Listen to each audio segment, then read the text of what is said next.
It's interesting. I get asked quite often as we're building eQuo, how are we managing to ensure that we have a high quality of founders? And it's a completely fair question. My answer to that is often a high quality of founders changes based on the individual on the capital or the investor side looking for them. Great example, there's some founders out there who have struggled and they are not going to be the kinds of companies with the profit levels and the growth projections that a lot of investors, whether they're institutional or whether they're accredited angels, may be looking for. In fact, they're absolutely the kinds of companies that those people aren't looking for. But there are subprime lenders who that's exactly who they want. So a large part of what we're trying to do is to remove the wasted time in terms of what businesses, what founders are being found by specific investors, whether it's institutional, whether it's groups, whether it's accredited investors. Now, there's another side to this, though, that I was recently part of a discussion that I had, and that's who's looking out for the founders to make sure the quality of the investors.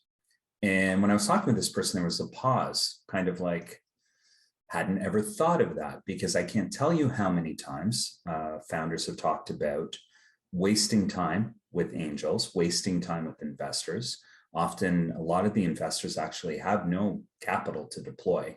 They're just taking meetings. I've seen that many, many times. And very, very often, a lot of these investors, even though they'll talk about being pre-seed or seed, are anything but. So there's a flip side as well, which is not assuming that the investors are at the top of this pyramid and that we're doing everything just with them in mind. The reality is we do need to keep them in mind, and we do need to have better deal flow. But we also need to have better deal flow when it comes down to the founder side too, which is making sure that they're not being subjected to wasted time, that they're not being put in front of investors who actually don't have capital, and to make sure that the investors that they're being put in front of, there's some mutual alignment based on aligned criteria. And so a large part of what we are really working toward is an equitable ecosystem that is finding the mutual win. And quite frankly, we are putting the entrepreneur at the top of this pyramid solely for this reason. When entrepreneurs are successful, the whole ecosystem is successful.